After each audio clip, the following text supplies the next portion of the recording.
For the sake of the record, this is an interview with Jim Davison, who's running for the county commission countywide, specifically District 6. That's right. And I am going to be reading a survey that is derived both from questions that our group came up with and that are specifically commission oriented, and also questions from a survey developed by Chris Ann Hall, who is a constitutional lawyer in the Hillsborough County area.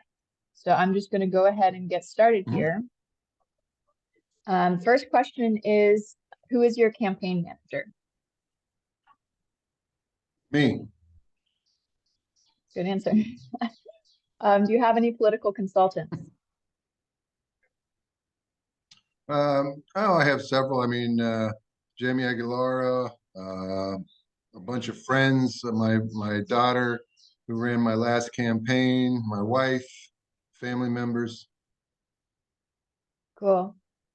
What are the 3 last cities that you've lived in, city and state? Well, I've lived in Florida for the last 30 years. I was in Ohio before that, and then Pennsylvania. Very cool. Actually, it's probably good enough, honestly. Although the actual question asks for the city and state of the last 3 residences, but if it's all in Florida, I think that's good enough. Yeah, for the last 30 years, I've been in Florida. Cool. Are you a natural-born citizen of the United States? Yes. Do you understand who you work for? Yeah, I work for the people. That's why I'm running. Cool. That would be the question that was going next. Do you hold any loyalty, bond, or affection towards any foreign country or territory? No. Have you ever been discharged or asked to resign from a job? From the what? From a job. No. Have you ever been convicted of or pled guilty to a felony or other crime? Nope. Awesome. Next one is pretty open floor. Describe what guides your moral compass. Well, I mean, you know, I believe in God, and I'm a Catholic, and I have a lot of you know, personal beliefs about right and wrong that I got through my upbringing with my parents and their example, and my lessons in life, and but my religion and my parental upbringing, I think, and my family values are what guide my moral compass. Well, and then the next question is, where do our individual rights come from? Well, their inalienable rights come from God. The other rights are given to us. The rights you're talking about are coming from God. Cool. Does the government have the authority to take away our individual rights? I'm sorry, what was that? Does the government have the authority to take away our individual rights? No, the inalienable rights, they don't. And I wanted to talk to Christine Hall when I went to that, where she spoke at that time, but I didn't get a chance to talk to her, because this is an important and often misunderstood point. But go ahead. Well, I'll talk to her about that later. Cool. What is the role of government? The role of government is to provide, well, I think it was written to provide the safety and the welfare of the people, and by the consent of the people. That's the role of the government, is to protect and serve, and that's pretty much it. Next question is, what training have you had to properly understand the U.S. Constitution, looking specifically for training beyond law school? None. Well, we'll see if that's true, because the next question actually asks about a series of documents. Have you read these primary source documents from our nation's founding? The U.S. Constitution. Yes. The U.S. Declaration of Independence. Yes. The Florida Constitution. Not all of it, but most of it. Common Sense by Thomas Paine. Yes. The original Federalist Papers. Yes. And the Anti-Federalist Papers. Cool. The 1100 Charter of Liberties. No. The Magna Carta. parts? The Petition of Rights of 1628. No, The Grand Remonstrance. no, The Bill of Rights of 1689. no. And just so you know, honestly, that's you gave a pretty common answer and stuff as far as all that goes. But this looks like good stuff to read apparently, according to Chrisanne. I'm probably gonna go back and read some of that too. Yeah, the Bill of Rights is 1689. That sounds familiar, but I haven't read it. I mean, I've never read those. Well, one thing I'm sure that you have read if you've read the U.S. Constitution is the Bill of Rights, which is leading into our next question. In your opinion, what is the most important clause in the Declaration of Independence, in the U.S. Constitution, and in the Bill of Rights? So that's three separate things. First, the Declaration of Independence. The second paragraph, we hold these truths to be self-evident. That clause. Well, can you explain that a little bit too?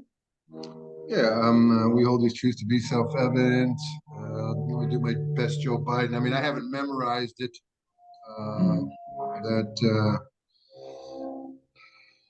Well, I mean, like, just can you explain why you think that that's important? You know what I mean? Like, why that's Yeah, I mean that is important because that's basically where our rights come from, and the Constitution was written to uphold or to fulfill the Declaration of Independence. And so that was one of the most difficult parts they had to do. They named all these things in the Declaration of Independence about a government and the duties of the people and the rights of the government and the rights of the people. And then they had to write a constitution that fulfilled, that made their Declaration of Independence our Declaration of Independence, so that they would coincide and they wouldn't be at odds with one another. My favorite one, my favorite line in the Constitution probably is in the preamble. We the people, in order to form a more perfect union. The rest of it is just a bunch of statistics and statements. What people don't realize is that the Constitution, if you believe the Constitution is the only document, and you gave everything on the Constitution, then how do you explain the Declaration of Independence? And when they say that you have a duty when government does not fulfill its part of the bargain and it rules by consent of the people, you are obligated to overthrow that government. How do you explain that in the Constitution by amendment, you can change any part of the Constitution you want if you get enough votes? I mean, most people don't realize. So if you have a Constitutional Convention of the States, I can't remember what clause that is, they can go in there and they can rewrite the whole Constitution. That's the danger part of it. Cool. And then what about the Bill of Rights specifically, that being the first 10 amendments to the U.S. Constitution? I think the right to freedom of speech is probably the most important. You know, they say that the Second Amendment is to protect the First Amendment, and but a country without freedom of speech and those freedoms, you're not going to have a country very long.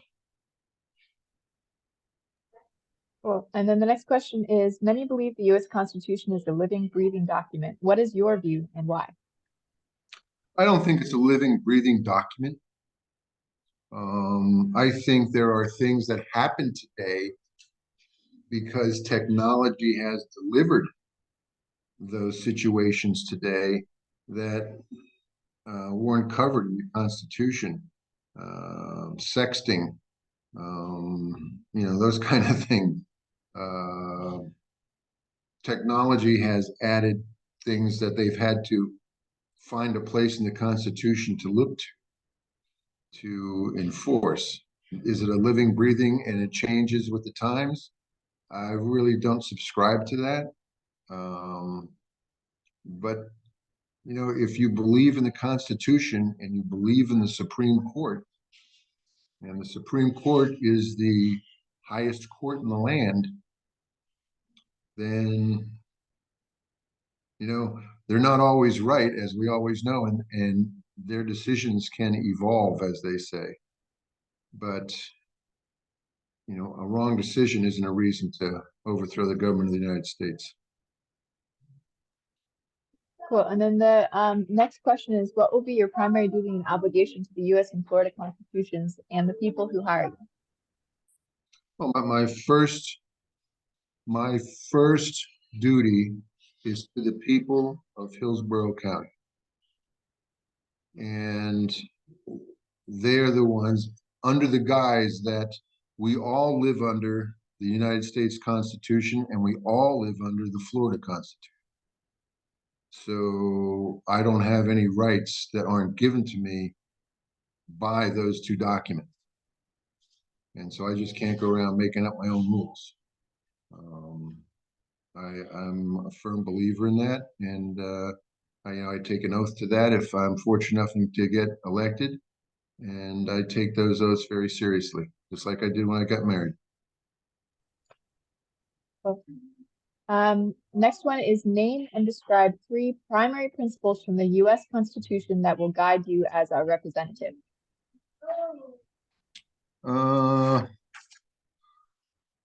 Let's see. Well, powers derived from the people is one of the things. After, you can never forget who's running the show here, and where all government power rests in. Sometimes the people forget, and that's when we really get in trouble. Is that the people just take for granted that the government's going to run things.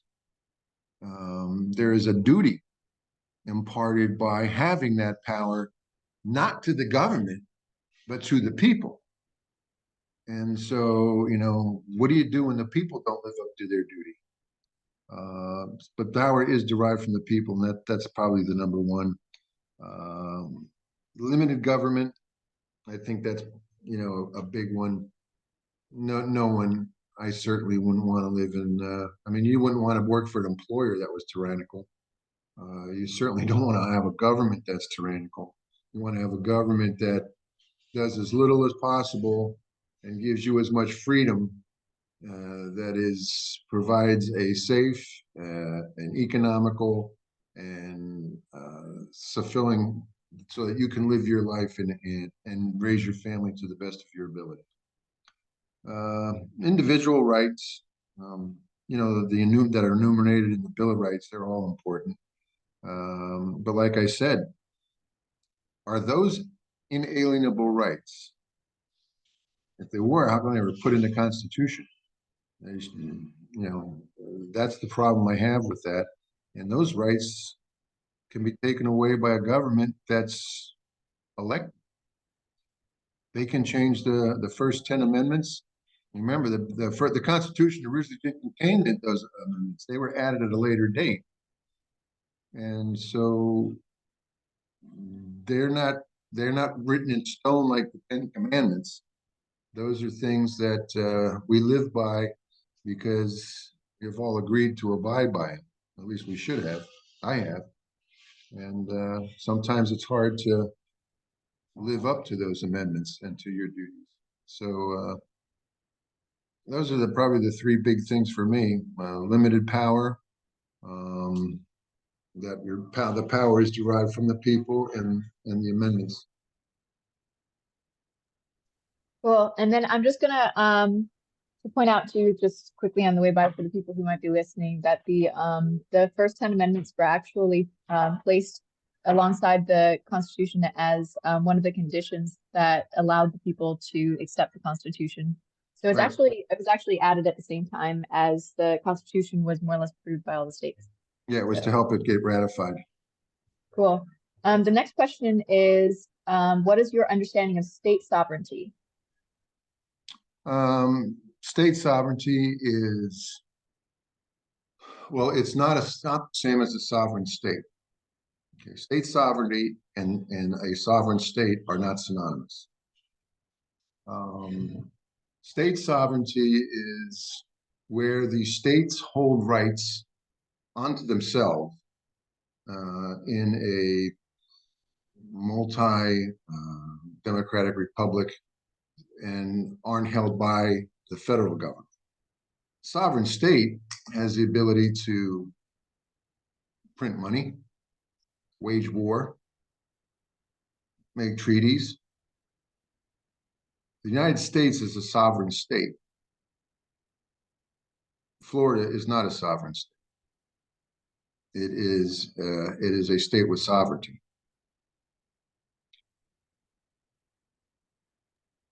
Cool. And then the next question is, do the states have the authority to limit the federal government to its constitutional boundaries? Yeah, anybody does. You do. At least you should. Just have enough money. That's all. Happens every day.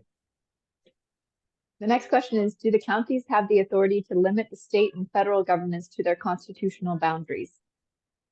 Yes. Do you have any like explanation that you want to add to that as well, or just leave it at Well, I that? mean, yeah, the Constitution says all, and this is where it becomes confusing. I've never seen anybody, constitutional lawyer or otherwise, tell us where the state sovereignty or the state law and power stops and has state rights and where the individual rights pick up. If you go to most states in the United States, they're pretty all-encompassing, and they have rights reserved to themselves that the federal government doesn't have. And the Constitution's written that way. All powers not reserved to the federal government are hereby granted to the states and or the people. But nobody ever divided up what the states get and what the people get. At least I haven't seen it written anywhere. Yeah, I think I might need to take a look at the Florida Constitution again, because I know that they've actually replicated more or less the entire Bill of Rights at the beginning of their Constitution as well. So I'd be interested to see if they have their own local unto the people statement. I think they actually do have something like that, but the Constitution is really long, like the state constitution. And it involves, I mean, they have those things in the Constitution that they're able to make laws and statutes. And when you start getting into those, it just goes out the window. And that's basically the problem with the federal government. They have the rights to make laws and ordinances. They have so many of them, they can't keep track of them. And many times they impinge on individual rights. I think that's where all the problems come up. Yeah. Moving on to the next question, just because I want to make sure we keep on moving. Would you agree with the federal law that defines the general welfare clause based on the original intent of our founders? You know, I'm not a constitutional scholar. I would have to, read it and consult people about that. Yeah, I'll provide a description, and then you can let me know what you think about the description. I understand it's the first time that you might have come across that term. The general welfare clause says that laws can only be passed for the general welfare of the people, and what that used to mean back then was that if something applied to everyone, then it could be passed. And so general welfare doesn't actually mean that like the society has to be benefited by something just kind of in a general sense. It means more so that like if you tax one person, like if you tax everybody, then everybody has to receive the benefit of that tax. You know what I mean? Yeah, I know where you're going with that. It's kind of like equal protection under the law and down that genre. Yeah, so the idea is that the federal law could only be passed if it was beneficial to everyone, like across the whole country, Yeah. But they left slavery in. Yes, they did. But it's not actually written in the Constitution. As a matter of fact, that's like a whole historical issue and all that kind of stuff. It's not written in the Constitution that you're allowed to have slaves. It's definitely not written in the Constitution Yeah, that it's not written you're not either way. allowed to They have just slaves. didn't touch it. They just didn't touch it. They left it out Yeah. completely because they didn't want to piss off any state, either for or against. And it only took about, what, 50, 60 years, 65, 70 years to manifest itself into a nightmare. So, yeah, I think that the Constitution is probably the greatest document ever written, but the people, it's applied by people, and people aren't perfect, no matter how perfect the Constitution. You know, look how many people have been killed in the name of Christ, or the name of Jehovah, or the name of Muhammad. I mean, you know, God's not down here killing everybody, but the people are, and the Constitution's kind of like the same way. It's the greatest document I've ever read, next to the Bible, and it is applied by people, not saints, and people are going to screw it up every once in a while. Cool. Yeah, I'm not sure I provided an adequate explanation for that one, and so I'm just going to keep on moving. Yeah. It says the next one is, why does the Bill of Rights include the 9th and 10th Amendments? Explain each and why they are both part of the U.S. Constitution. You have to refresh my memory on the 9th and 10th. That is what I'm about to do. Yeah, I haven't committed the Constitution or any of that stuff to memory. Yeah, I can't say I have either, so I'm just going to quickly look that up.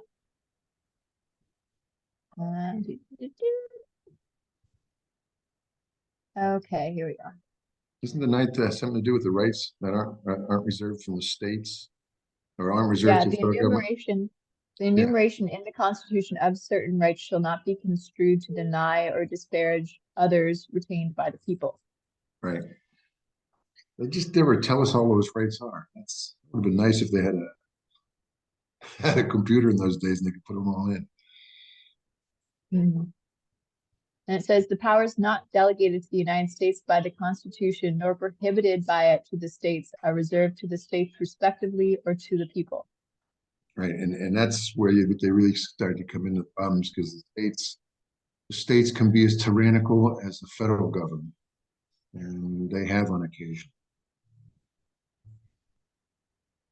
Yeah, but that being said, it's asking the question it's asking is, why do you think that those two amendments were included in the Constitution?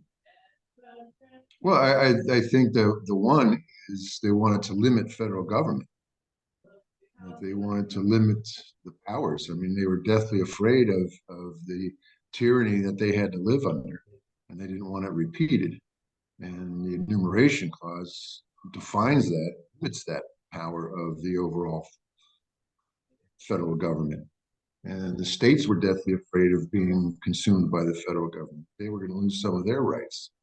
And if they would have not had the enumeration clause in there, I think several states probably wouldn't have ratified the Constitution. Cool. And then the next one is, what was the founders' original intent for the Second Amendment, and do you agree with them? You mean the right to bear arms? That's right. I take that as the right to have a gun pretty much under any circumstances, as long as you are of sound mind. And everybody say, well, what's a sound mind? Well, you know, if you have a guy that's running around shooting up the place and is intoxicated or has a mental condition, then, you know, I don't think because that's not the general welfare part. But to own a gun, I don't think you should be able to infringe that at all. You know, I don't think that bump stock should be outlawed. I don't think any of that stuff, because guns don't kill people. People kill people. Well, and then the next one is, what does the well-regulated militia phrase mean?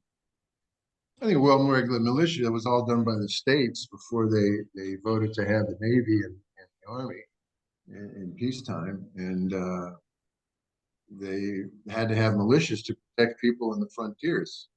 I mean, there were still Indian wars going on. There was always threats of invasion from Canada. We didn't have the protection like we felt like after we formed, the country from the Atlantic to the Pacific, and we had big oceans to keep us away from our enemies. So, to have a well-regulated militia, I think was a smart thing to do and a necessity. But I don't think to have a well-run militia, that the right to bear arms is dependent on a well-armed militia. I think that the well-armed militia is something that has to have, and you have to have weapons to be part of that militia. But I think the right for an individual to bear arms, whether he's in the militia or not, is almost God-given.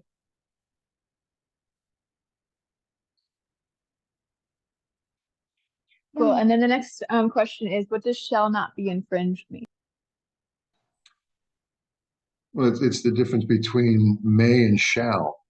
I mean, shall means this is how you're going to do it, and you must do it. And so you shall not infringe means you will not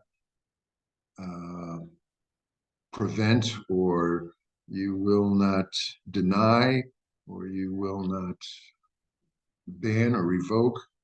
And they're talking about rights there.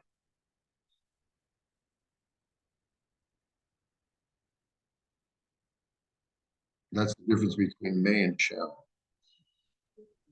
Cool. And then the next one is, in your opinion, what are two current examples of the most egregious federal, state, or local overreach to constitutional powers? And what is your proposed remedy to each? Oh, wow. Well, I think they have way too many cabinet offices. I don't think education is a federal job. I think that is at most egregious. I never thought that abortion should be a federal job. I don't believe that that's a federal task. I don't think that comes under the federal authority. Yeah, I mean, they go on and on. With the EPA, I mean, I think the EPA should be done at the state level. It's closer to where the problems are. And everybody says, well, they didn't do it. Well, that's because there was corruption going on, but that's not an excuse to change the Constitution or maneuver the Constitution because the states aren't doing what they're supposed to do. And that's always been a problem with me. The same way with local government. We have a home charter rule county, but it seems like the state of Florida, because they have the authority, keeps infringing upon that home rule charter. Whether it's the Live Local Act, where you can build a certain percentage of affordable or workforce housing in a mixed-use development on former recreation or industrial or commercial land, and then those people don't have to pay property taxes. Well, hell, that's not equal protection under the law. That's not equal treatment under the law. I believe in a graded income tax, and some people would complain about that, but property taxes are different. I mean, if you own property, you need to pay what the Constitution of Florida and the laws of Hillsborough County say you got to pay, unless it's egregious, and then you can take it to court. Cool. And then the next section is all about emergency powers. So we've gone from Chris Ann's survey into what it is that we thought were important issues to ask a county commissioner specifically. I'm sorry, what was that question again? Oh, I'm sorry. I was saying we're transitioning to the next section, which is beyond Chris Ann's general survey, and now down to what our group specifically thought was important to ask a county commissioner. So the first question is, do you support the use of emergency powers that we witnessed in Hillsborough County during the height of the COVID-19 pandemic? No. In fact, the reason that happened is the people that were making the decisions didn't know what questions to ask. You didn't have one healthcare person except for the public guy, Dr. Holt. He wasn't a voting member, I don't think. He was the public health. And so all those people were at the mercy of one particular set of physicians from one particular point of view. And there was no debate. I mean, I actually went down and when they were trying to put the mandates in for the COVID vaccines, I stood up in public in front of the city hall in Tampa to a crowd and told them that mandates were never supposed to occur. There's no reason to. The death rate when they didn't have mandates for the flu, they didn't have a lot of mandates, but that's what fear does to people. And there was a lot of fear going around.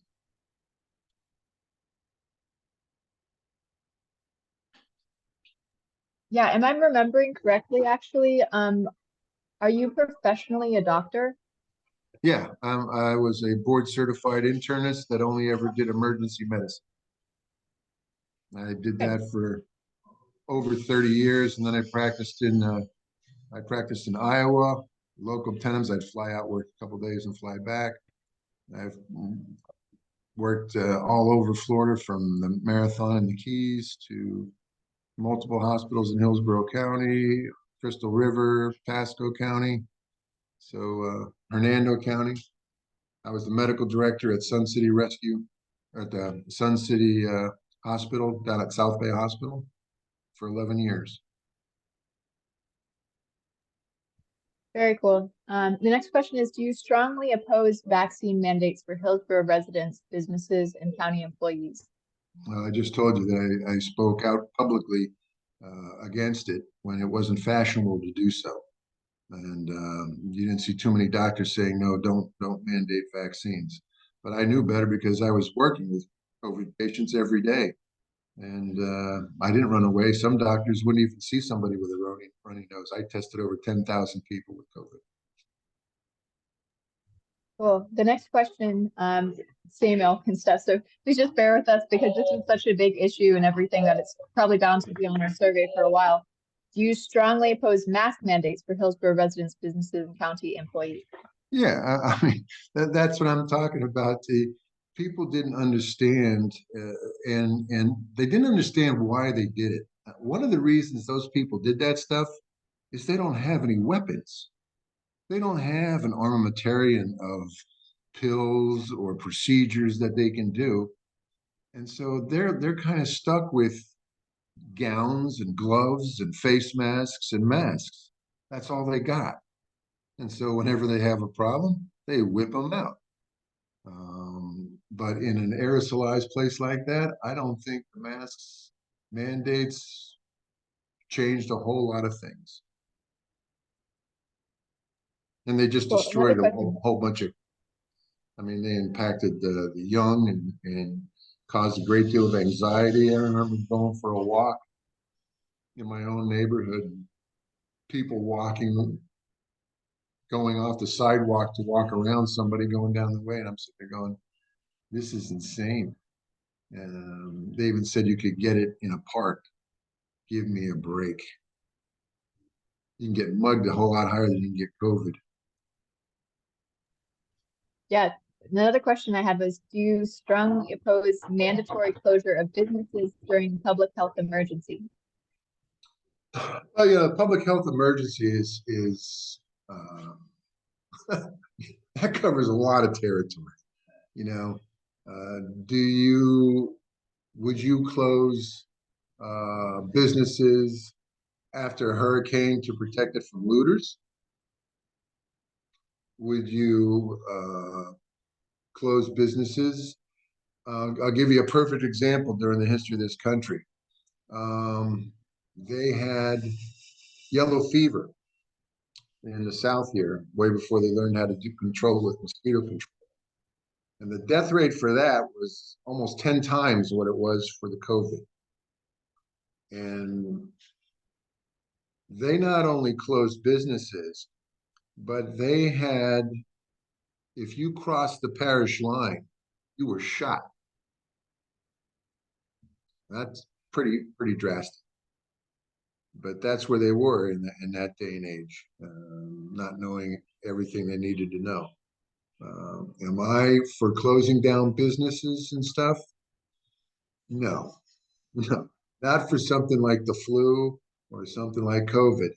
But you have to remember too that you have never lived through something like the bubonic plague. You have never lived through something like influenza of 1918. So, you really want to, if another virus comes out and has a death toll of 40%, what are you going to do then?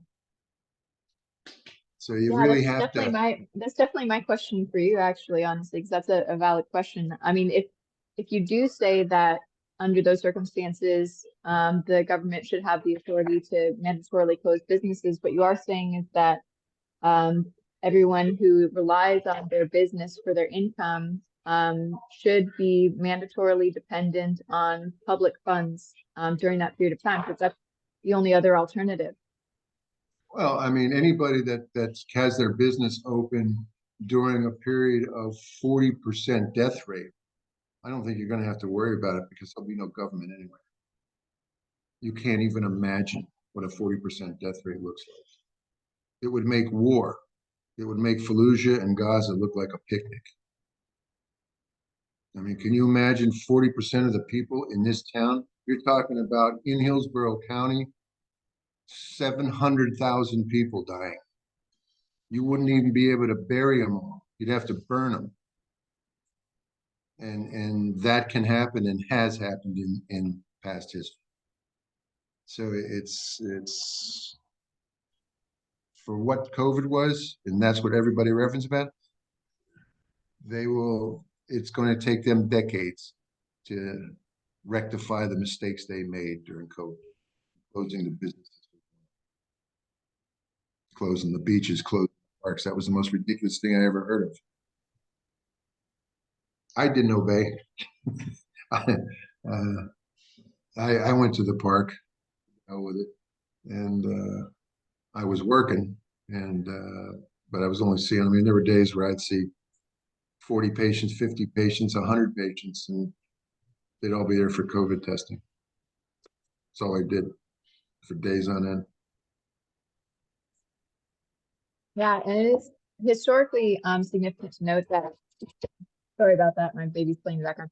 It's historically significant to note that the actual war for independence occurred during a smallpox outbreak that was quite lethal. And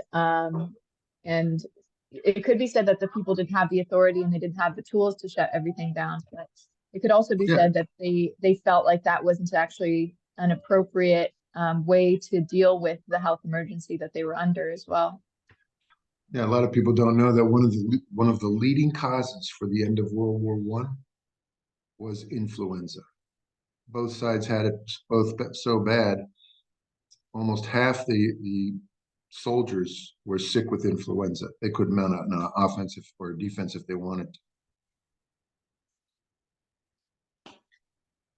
Wow, I didn't know that. Would you take action to prohibit the city of Tampa from imposing a curfew on Hillsborough County residents? Well, do you mean for adults or do you mean for children? Just any kind of a curfew. It's left open. I do believe that you can have a curfew for children below a certain age, but for an adult, as long as there's not some emergency going on like war or hurricane or natural disaster, earthquake, whatever. No, I don't. I never understood the reason to have a curfew to prevent what? The people who are committing crimes are going to be out in it anyway. Cool. And then the next section is property rights. And the first question is, since all individuals must pay property tax or be evicted from their property, individuals are property renters, not property owners. Hold on, I think it's supposed to actually, oh yeah, sorry. The context of this is the answers that you can give to this statement are agree, disagree, or other. So the question is, do you agree, disagree, or have another opinion about this statement? Since all individuals must pay property tax or be evicted from their property, individuals are property renters, not property owners. Property tax means that all property is owned by the government. Yeah, I don't agree with that. And I'll show you how they can put a lien on your property, but they shouldn't be able to. I mean, that's your property. They do it. I'll tell you right in Hillsborough County now, if you do not have health insurance and you go, say you're in a car accident and you don't have car insurance and you were taken to Tampa General Hospital as a trauma, they are allowed to put a lien against your house if you can't pay the bill. Now, the county could end that tomorrow. And the reason they're allowed to have that lien is in the Florida statutes, this trauma center statute, and in the Indigent County Health statute, that if the county pays them $3.5 million a year, they can put liens on these people who don't have insurance and can't pay their bill. If they pay them $6 million, they can't put liens on anybody's houses.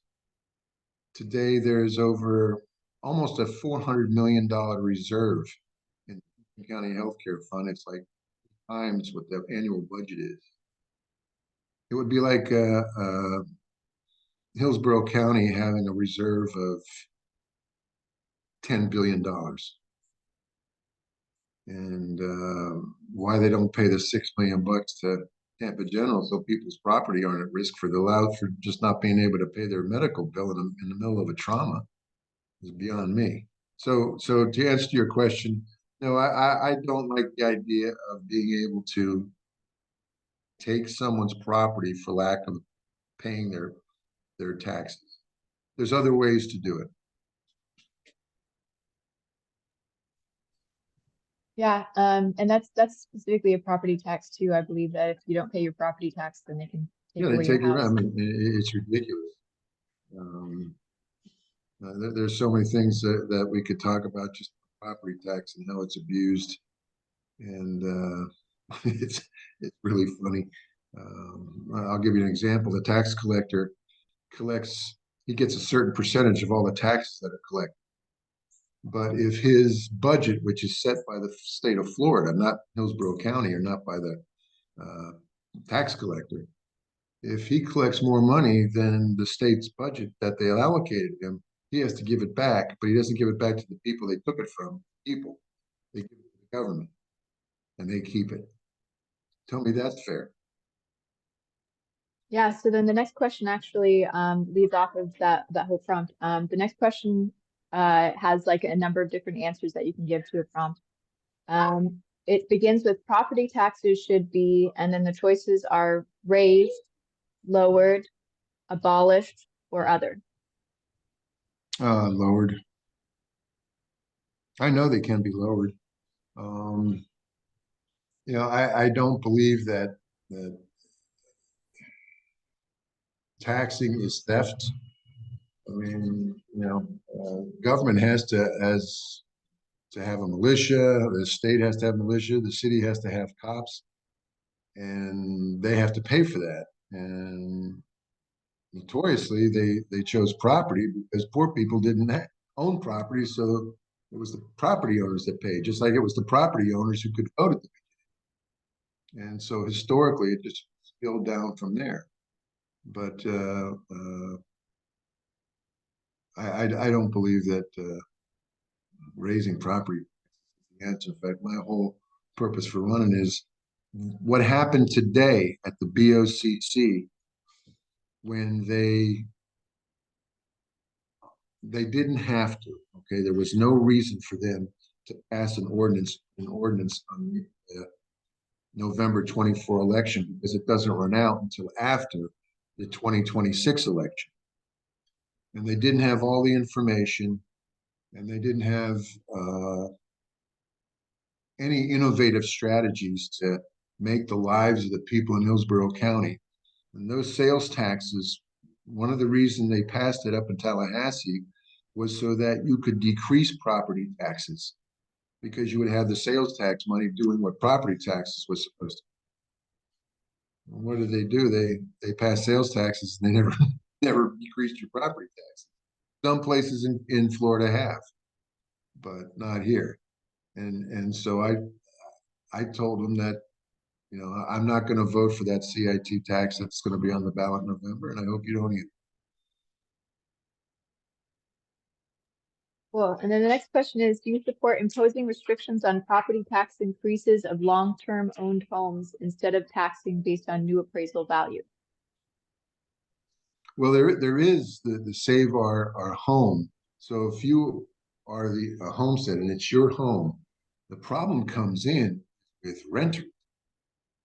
I know people that have rented the same home for 20 years. They just never bought a home. They rented a home. They were happy. They were, but their rents kept going up because property taxes on commercial homes that are rent can go up 10% a year, whereas homestead can only go up 3% a year. That's an old government trick, is they'll go in and they'll just bump up the value of a said parcel of land so that the people who are poor can't pay it and then take their property. And that's why I'm against taking somebody's property just for taxes. I don't think that's fair. And it leads to abuses just like I described. Cool. So then, does that mean that you are for imposing restrictions on property taxes of long-term owned homes, even for renters? Yeah, I would put restrictions on how, you know, you can raise property taxes on long-term homes, particularly in the elderly. I mean, they've tried everything. They've tried increasing the what do they call it, the exemption for seniors. Another problem area is for homes that are owned by families, been in the family for, you know, 3 or 4 generations, and no one individual owns the house. It's owned by a whole bunch of people, and so it's not able to be homesteaded. So they're able to raise the taxes 10%. But usually it's one family that's been living in there for 20, 30 years, and they can't pay those taxes. All the government has to do, if they want that piece of property to come through, reevaluate the price of the land and take it. Cool. So then the next one kind of leads from that. Please explain your position on protecting property rights as an element of a comprehensive plan. I mean, you know, I'm a big property rights guy. It's most people, that's the greatest investment they'll ever make. That's their key to retirement. That's their American dream. And to go in there and just take it by eminent domain, it better be an unbelievable, case. I mean, I can't believe that they take stuff by eminent domain. In fact, at one point, the Water Street government, there's a little board that runs Water Street in Tampa. They were originally going to be granted powers of eminent domain, and they would be able to go in there and seize someone's property. Finally, the representative came to their senses and they removed that clause. But I'm not a real big person on allowing eminent domain, but I'm also of the idea that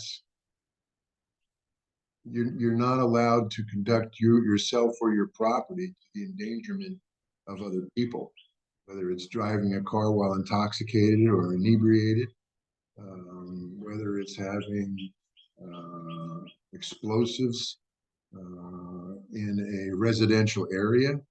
You know, there's things zoning can restrict, but it shouldn't remove your property rights. And I guess that's my answer on that. Cool. And then the next one is, how do you propose balancing individual property rights with environmental protection? Well, I mean, that goes a long way. I mean, do you have the right to pollute on your property or anybody else's property? Because remember, your property goes, and when you put something in the ground, it doesn't stay on your property. And so, could you change those laws and say that if you do such and such actions, that those would be grounds to make you liable, and then your neighbor could take your property? I really, absolutes are really difficult because I've seen a lot of things that in the ER that aren't absolute. We'd like to think they are, but not. But you know, there better be a damn good reason for anybody to mess with somebody's.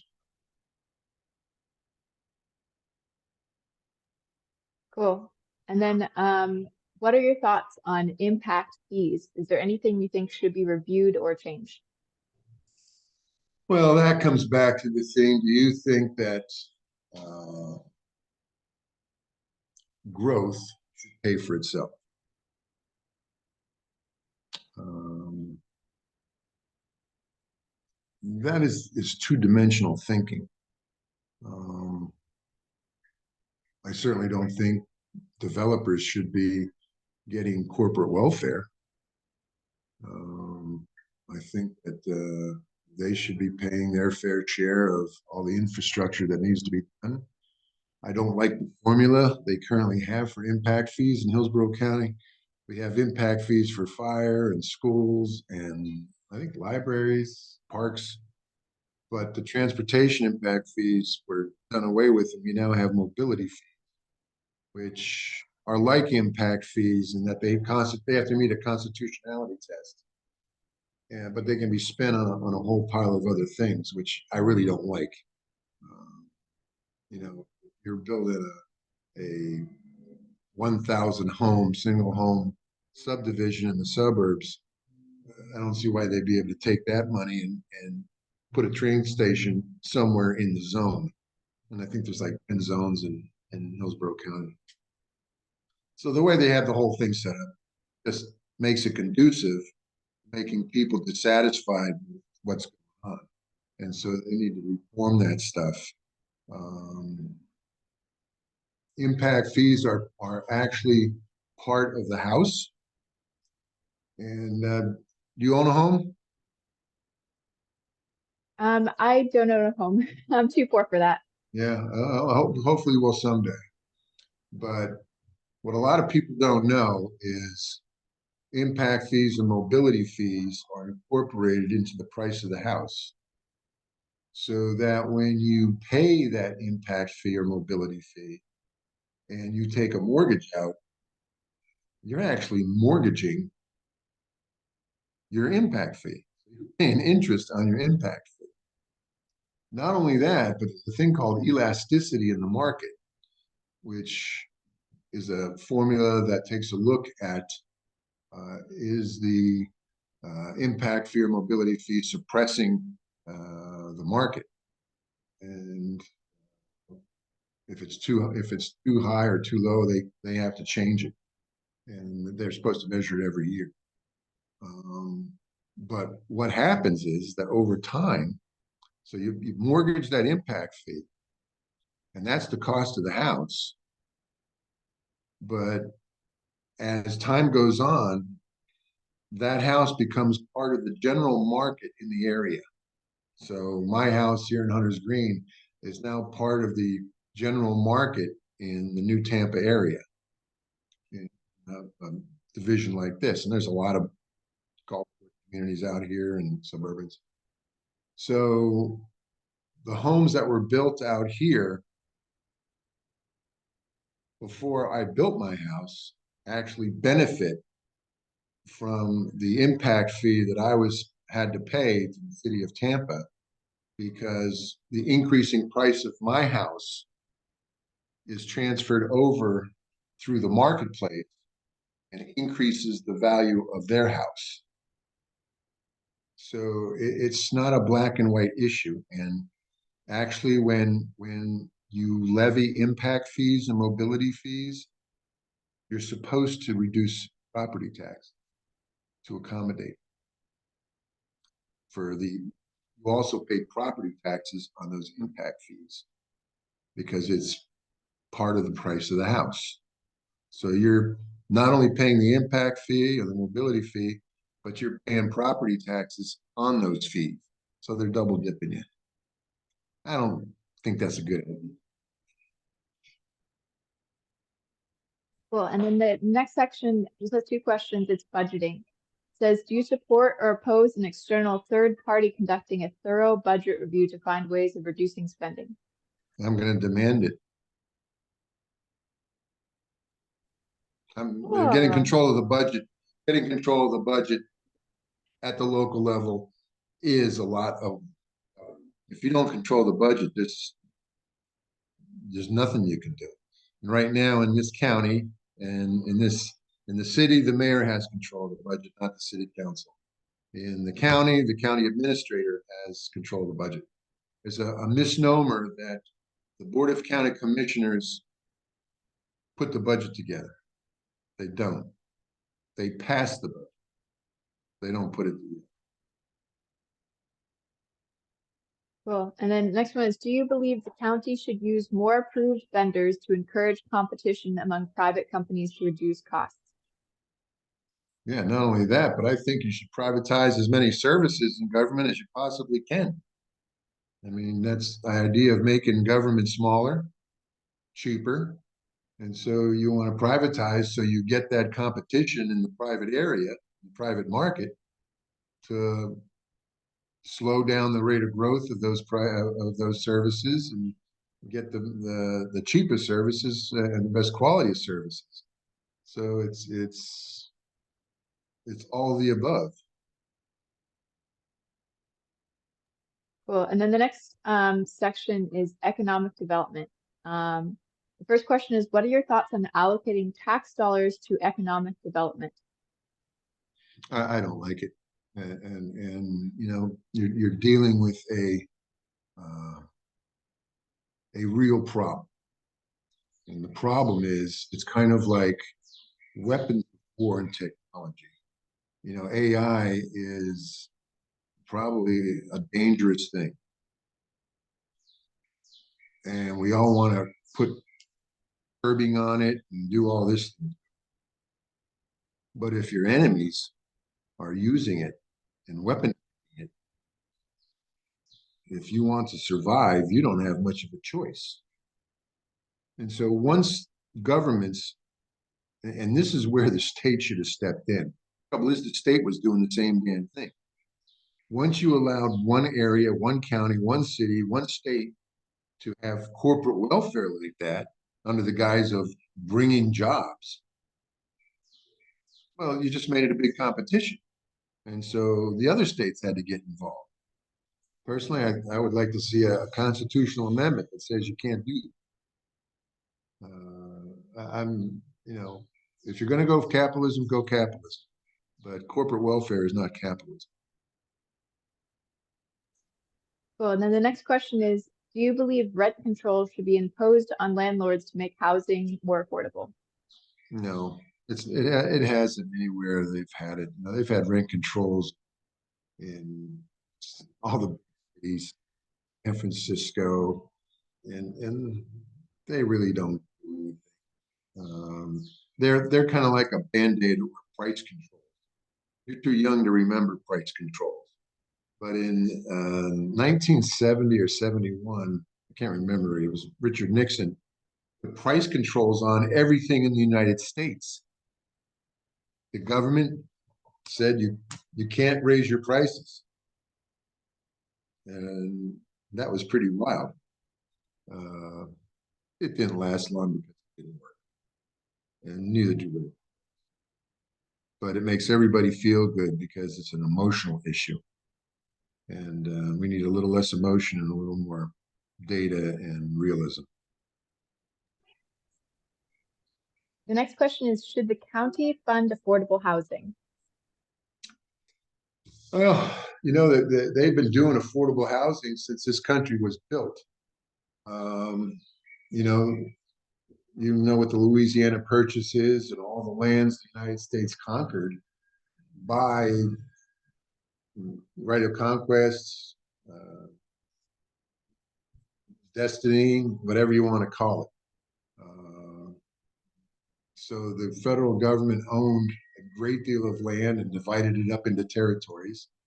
And in this country, back in those days, they all had homestead laws. And that was the release valve for the poor in a lot of cities and counties, is they could leave and they could leave and they could homestead properties, almost from Tennessee all the way to California. And you've heard of the Oklahoma land rush, the movie. Those used to go on all the time. You got 140 acres, but there were certain rules and regulations, and they have it. I'm not sure if they still have it in Alaska or not. I think there may be in parts of Alaska. But so the government owned land, and they had rules that if you went and you build a house and you do all these improvements to the land, you now own the land, not the government anymore. Well, the problem back in those days, 85% of the people didn't live in cities. They lived in the country. Today, 85% of the people live in the cities and 15% live in the country. And they have to figure out a way to go back to that type of thing, because what they're doing now is, and I tried to explain that to people the other day, they're just housing people. And they're making a bunch of corporations and people rich with affordable housing. I really think that they would be better off, taking government land and saying, look, here's the land. You can have it if you can improve it, put a house on it, things like that. And then they'd have to start paying taxes, just like we discussed earlier in the questions. So that's how I feel. I think it has to be done, but it should be done only on a temporary basis.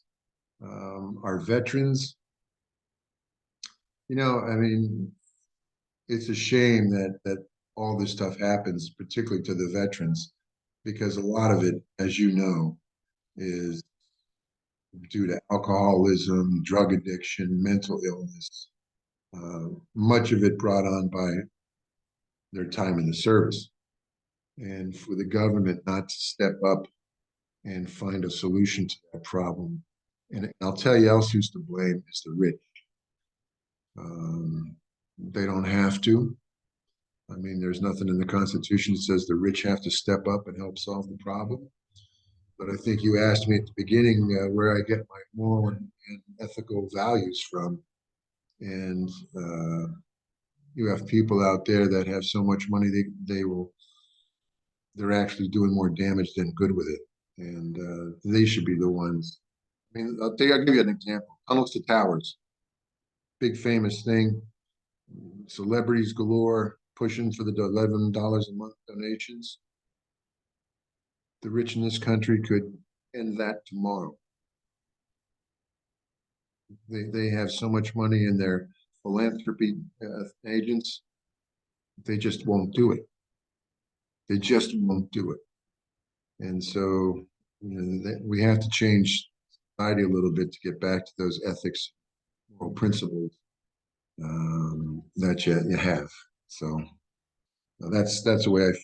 Affordable housing. I think it could be addressed, but it's not the government's sole responsibility, and the government should figure out a way where they don't have to stay involved with it. And that's what so people make a ton of money. So what you're referring to, just kind of summarize then, is more like an affordable rent to own. Yeah, there's a lot of, you can have land banks. where up in my neck of the woods where I was originally born, they actually have split property tax. Out in Iowa, they have what they call split property tax. You pay a different tax on the home than you do on the land. So in Iowa, you pay very little property tax on the home. But the important thing is the agricultural land. And so that's what they tax in Iowa. Up in Scranton, Pennsylvania, Joe Biden's hometown, um, they have a different tax on the land than they do on the buildings. And it's called split taxing. And that seems to work up there. You can have what they call land banks. And the closest thing I can get to that is, you know, these modular parks, modular home parks or mobile home parks, you know, they rent a piece of land and they put the home on it. They own the home that's on it. And some of them are really nice, but they don't own the land that they're on. And they pay a rent for the land, which is a lot cheaper than renting an apartment. Well, I mean, the government could do that and allow people to uh, build a house on it or have a company come in. You know, I grew up in the area of Levitt towns where they would build 10,000 homes and they would sell them to people for $4,000 or $5,000. That was your home. I remember a home costed $9,000 on a lake with 100 foot of lakefront. It's you'll never realize what has happened to this country over the last 50. It's amazing, and there should be a reality, and it might be something you can invent. You guys are young enough and tech savvy enough. A reality to take you back to this country, almost like a time machine, so that you could live and understand what it was like and what freedom was like in those days as compared to where you have it today. And would that change the way you look at life today? Cool. And then the next question actually, is you might have already kind of answered it, so you can be brief or however much you want to talk. Do you have any plans to address increasing rent in the county? Well, I mean, there's a lot of things that have been brought to mind. Certainly, rent controls is not one. I don't think that's successful. It's temporizing and actually increases problems later on down the road and prices. Um, Holding down rental prices. I think, you know, having all of these homes bought up by a corporation, I don't believe in monopolies. I believe in capitalism. But when the free market starts to interfere with itself, you have a problem. It's no longer a free market. And that's what they're trying to do, particularly with real estate and COVID and the laws that they passed during COVID and that occurred during COVID actually allowed this to happen at a much greater rate. And so you have 1 out of 4 homes being bought by large corporations. 25% of the homes, it wouldn't be very hard for them to, you know, fix the price of rents, make all the rents go up. Then you have the eviction problems and consumer protection problems. It goes on and on. Where I live in this neighborhood, you can only in this neighborhood of 63 homes. I think it's only 3 or 4 homes at a time are allowed to be rented. So everybody else has to be homesteaded. And if you move out of your house and don't want to sell it, want to rent it, right now I don't think there's any homes for rent in myself. So, but they have it in their bylaws where there can only be so many homes at one time for rent. And people would say that would drive up prices. I don't know. I'd have to take a look at the economics of it. But holding down the price of rent, I think, is really have to enable market. And the market doesn't have to fix it, but you have to enable the market through kind of, I don't know, using a feather or priming the pump or something to invite those people that are in that market to provide a larger supply. And I think it's the supply that really will drive it down. The problem is that the developers and the home builders control the supply. And that's the problem. So it's a tough nut to crack. If I had an answer to that one, I'd write a book and I wouldn't have to do anything. And just live off the royalties. Cool. So is there anything in particular that sticks out that you feel like is low-hanging fruit as far as addressing the increasing rent in the county as a constitutional representative? You mean the price of rent?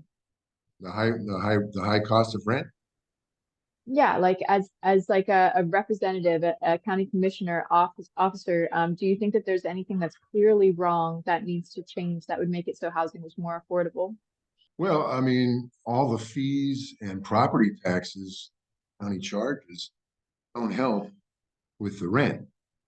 You would hope that if you decrease the property taxes and you decrease the utility fees and the solid waste disposal fees and the sewer fees and the water fees, that it would drive down or stabilize the rents. Because if you can stabilize them and keep them from going up, you hope that wage increases will catch up and make it more affordable. But they're not able to even stabilize it. Now, somebody told me that rents were starting to go down in the Tampa Bay area in certain parts. But, I don't think, if you own the home, you should be able to charge what the market will bear, because you're the one, if you don't rent it, you have to take that consequence. And if you have somebody that's willing to pay that rent, the only problem is a lot of the rents that are paid in these affordable housings are paid by taxpayers. And, through Section 8 housing and things like that. So it's a very, very hard problem. I mean, as far as just as a constitutional officer of the county, keeping down the taxes and the property ad valorem taxes and stuff would probably be the number one way that I would have to go about trying to keep down the rents.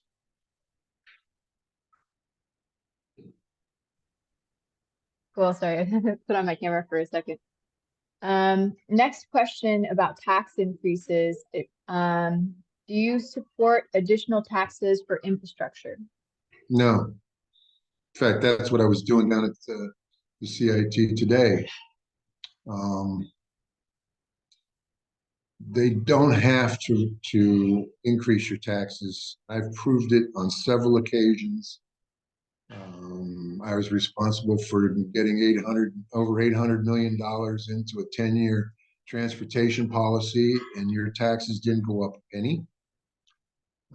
I explained at several lectures, one at Cafe Con Tampa and another to the Citizens Advisory Committee for the Council, where I showed them that for Hillsborough County, you could do all of the transportation things that they wanted without raising your taxes.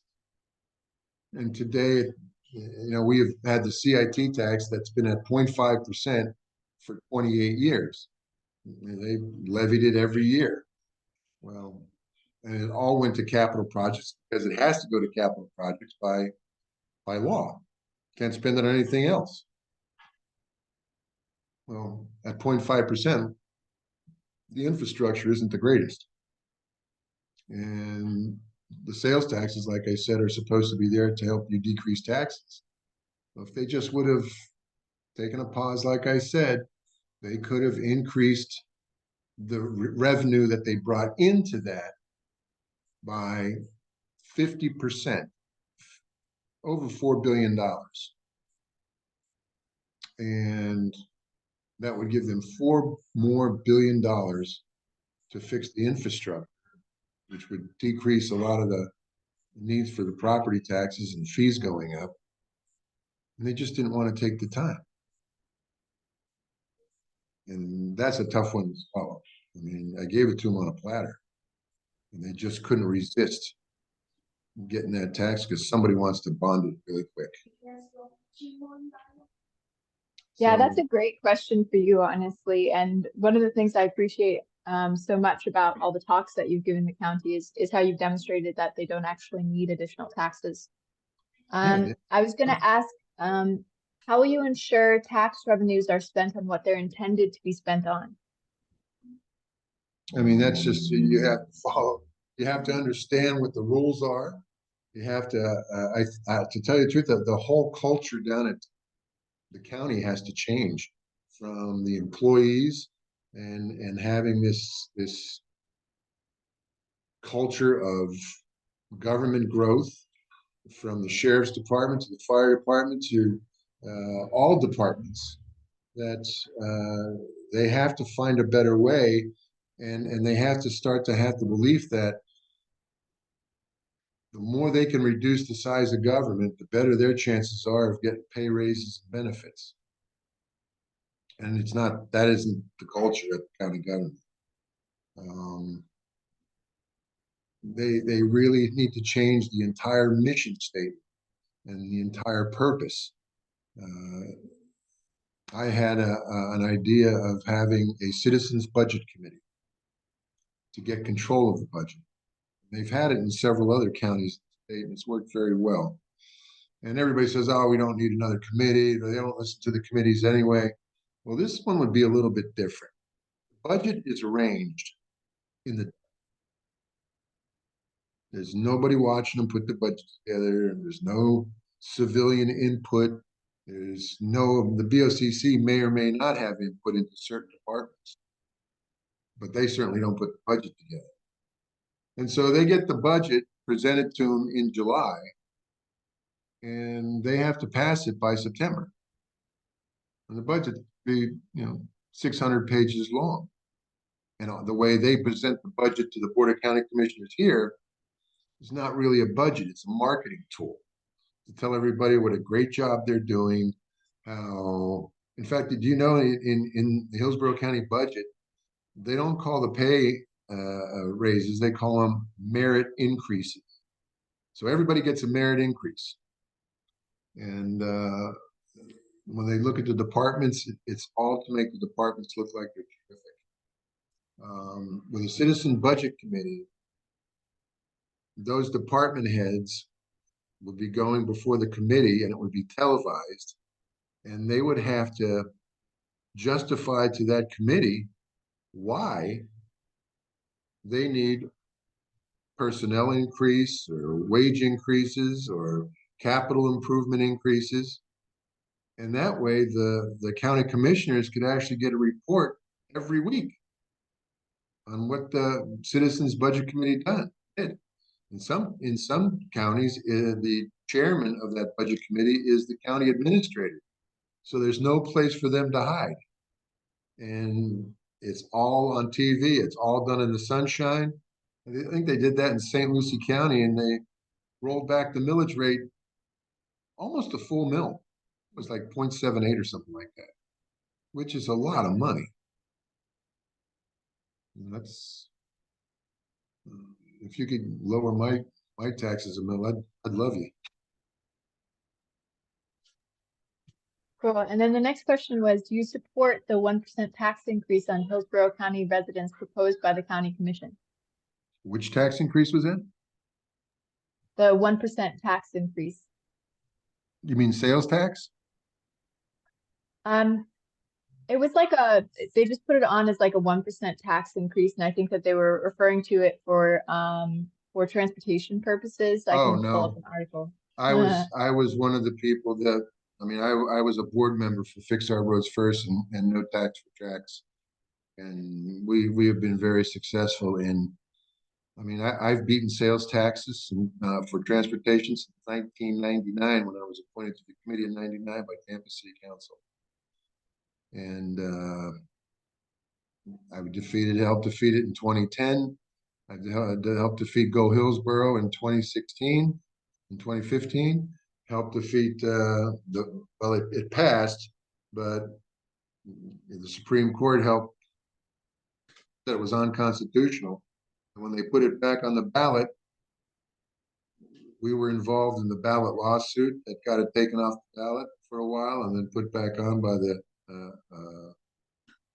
the court, and we defeated it at the ballot box the second time around. So I've been fighting those tax increases for years. That's why today I just couldn't understand how a Republican commission could do what they did. You know the two people that voted no were?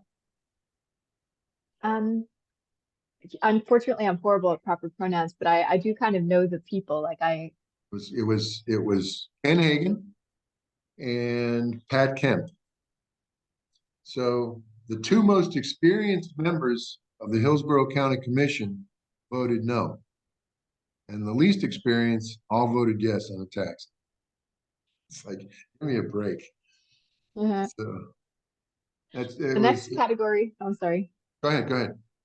The next category is government.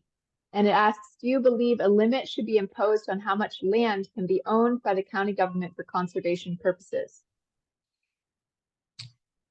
I mean, there should be a number.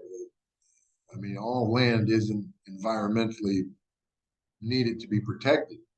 I do believe that, there is a role, just like I believe there's a role for national parks, preserves. I would like to see the federal government bring back the homestead laws to some of those places in the West where they own so much land, and let the people get the mineral rights on them instead of Uncle Sam. But in the county, the ELAP program is paid for by 0.5 ad valorem tax.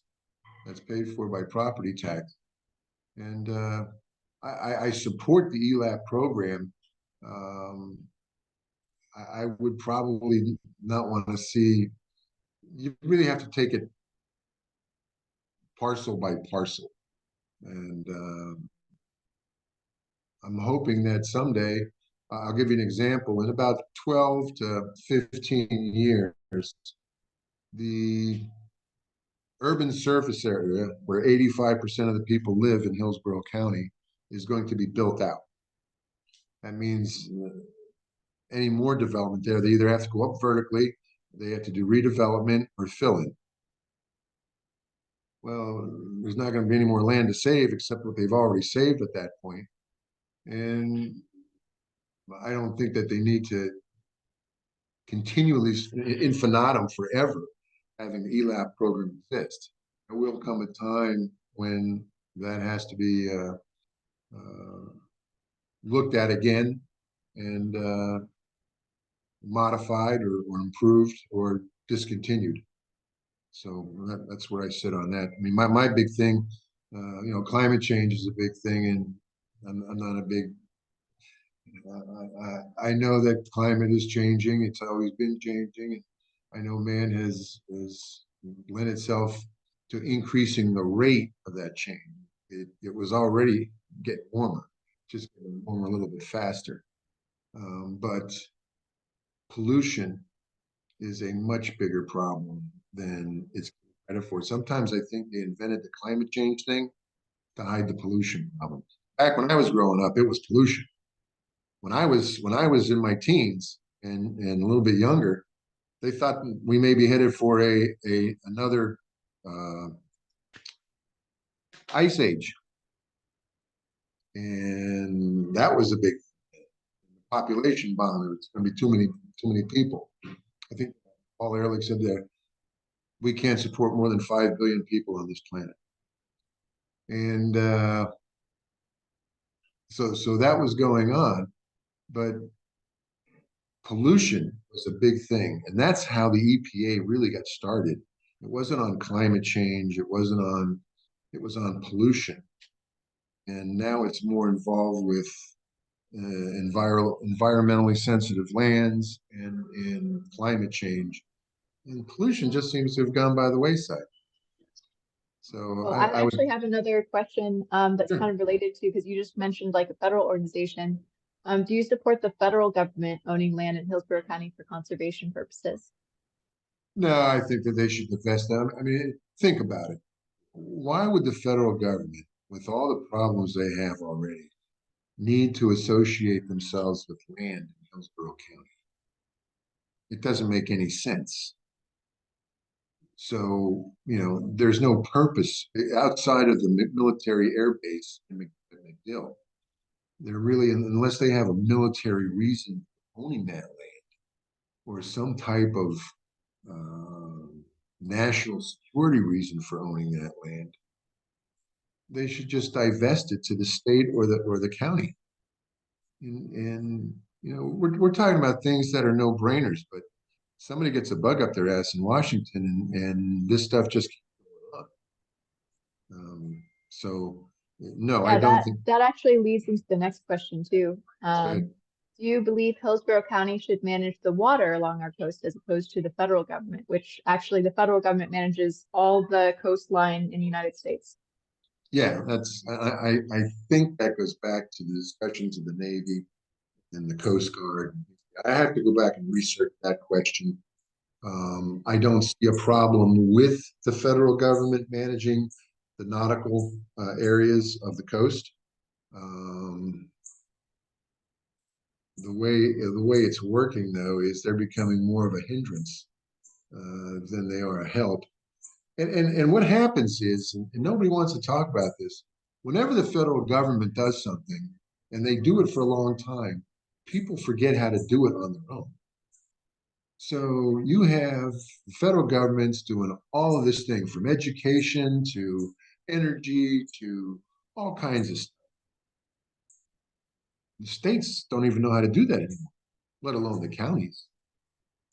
And so they just took it over by de facto because nobody else knows how to do it. Yeah, And part of the reason I actually put that onto the survey is because currently in the world, China actually produces most, like the predominant supply of fish that's actually exported all around the world. mhm. And if, for instance, the United States was going to produce its own fish in a sustainable way, they would have to use freshwater sources and ocean coast in order to actually do that in a sustainable way. They'd probably have to use a lot of coastline, whether it was an island maybe that had been put in the ocean or whatnot, in order to meet the American supply instead of importing all the fish. Um, so you're asking me whether the federal government should control the economics of the coastline? Yes, actually, it's all related to each other because right now, for instance, if somebody in like if the Florida government decided they really wanted Yeah, to I don't invest think that in they should aquaculture. control the. Yeah, I mean, up north they've got lobster farms and crab farms. They even have a lot of fish is farmed these days. It's not even big. They catch it wild, but you have to make sure you watch what you get, whether it's shrimp that's wild or shrimp that's caught, whether it's salmon that's farmed or salmon that's wild caught. They do it for almost all fish. And Yeah, statistically speaking, almost all fish farming in the entire world is done not in the United States. It's an extremely, extremely, extremely small percent of fish mhm, that's actually farmed in the United States. Or even honestly, like we fish for our fish in the United States, the only domestic production of fish that we have. And mhm. everything else is imported in order to meet the supply. We are actually one of the highest consumers of fish in the world. And so in some ways, pretty much all we're doing is exporting the environmental issues to other places. Well, yeah, I mean, I don't know if you know this, but the State Department of Game Wildlife puts out the pollution of fish caught in different areas along the coast and in the bays. And if you're a pregnant woman, you're not supposed to eat fish caught in Tampa Bay more than once a month. That's their health recommendation. If you're not pregnant, you're not supposed to eat it more than twice a month.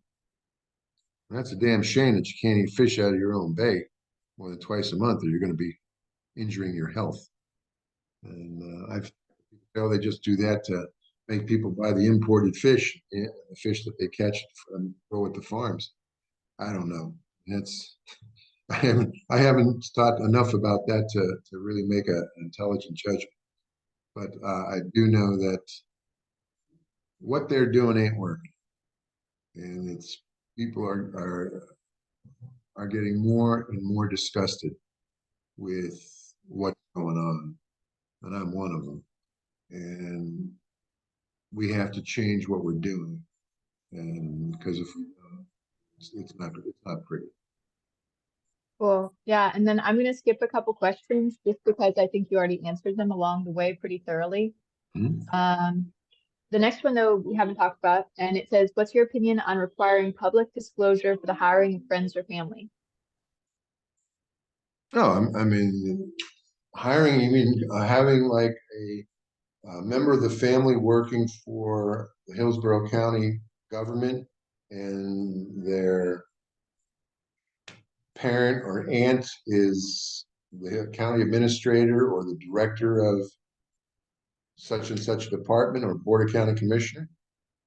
Yeah, I think that stuff should be disclosed. In fact, I think it should be frowned upon. You know, I'm not a big. I don't think nepotism is a good practice for free. Well, and then the next question is, what's your view on the relationship between the county government and the city governments? Well, the county government, I don't think a lot of people know this. County ordinances are subservient to city ordinances to a certain degree. And so when they make a county ordinance, I think a city ordinance actually can trump that. And that's why you see the line between the two. I would like to see better cooperation between planning and to tell you the truth, I'd like to see better cooperation between the fire departments, and the police, and the sheriff, and those instruments that we all have, because it's done cheaper and it puts you know, everybody moves around, and so criminals live outside the city of Tampa, go in and commit a crime and come back out. People in the city of Tampa come out to the county and commit crimes and go back in. I think there has to be a whole lot more cooperation, and than there currently is. It seems the city of Tampa historically has run the county. Up until 1978, more people lived in the city of Tampa than lived in unincorporated Hillsborough County. And so there's a lot of historical animosity between the two. Today, it's more than 2-to-1 living in unincorporated Hillsborough County in the city. Cities of Temple Terrace and Plant City. Plant City is a growing community. Temple Terrace is more of a stable community. They have a lot of redevelopment problems.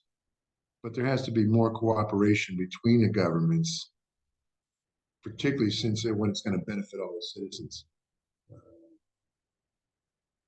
I'll give you an example. Out here in New Tampa, it's all the city of Tampa except everything north of Cross Creek Boulevard to the Pasco County line between Kinnan Street and Bruce B. Downs. So you're talking about maybe 2 miles worth of long and maybe almost 2 miles wide. So it'd be like 4 square miles. And there's a lot of people living in that 4 square miles. Live Oak and Pebble Creek, and Cross Creek and Kinshire and all that. Well, they don't have a firehouse. The county doesn't out here. So if they did bring a county firehouse, it had to come from Assassin. You know how long a drive that would be. I mean, that would take them a half hour. So in the beginning, they paid the city of Tampa a fee to answer the calls in Hillsborough County section of New Tampa. Everything was going along great. Well, when the county commission said they weren't going to put the transportation sales tax on the ballot and to go Hillsborough back in 2015, Bob Buckhorn got really pissed off and jacked the price up like 5 times. And so the county said, screw you, we're not paying that. So for a while, that ambulance from Tulane to Sassa and the unincorporated county was the ones answering emergency calls in Live Oak and Newton. And that's, that should never happen. If the two governments can't talk to one another and figure out problems before they go to those extremes, forget it all. Yeah, that's horribly sad, honestly. I feel like people's life and death situations shouldn't be in the balance of somebody's political rivalry. Oh, it goes on and on. And it's not just between governments. You have service worker unions and government, and county and city, and it gets to be a mess. But Yeah. next And then the question. next question, yeah, the next question, because I want to actually get you through this thing. It's been kind of a long survey, and I appreciate you bearing with me. What's your view on the relationship between incorporated and unincorporated portions of Hillsborough County and the county government? I think it's pretty good. I mean, I've had to deal with all the groups. I haven't dealt with Plant City much or Temple Terrace much, but I ran for Tampa City Council. I was appointed, 25 years ago by the Tampa City Council. I have been a pain in the ass to 4 mayors, 4 county administrators, on God, no number of county commissioners and department heads and city department heads and city councilmen. In order to keep it kind of focused and everything, I think what the rest of the question is there a difference in the relationship between the county to incorporated and unincorporated portions of Hillsborough? Is there a difference? Well, there's a government difference. I mean, unincorporated, the county, the BOCC is the governing body. In the city, it's still within the county, and they're still constituents of the county, but they don't pay all the county taxes that the unincorporated pays. They're not required to supply services.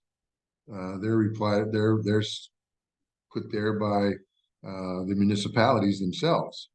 So there's interactions, but there are differences in what the county can do in those areas and what it can't do. And so I hope that answers your question. I'm not quite sure where you want me to go with that one. Basically, that was it. It's just to demonstrate understanding about the difference between the two. And then the next one, well, we already asked about that one more or less, and so I'm going to skip that one.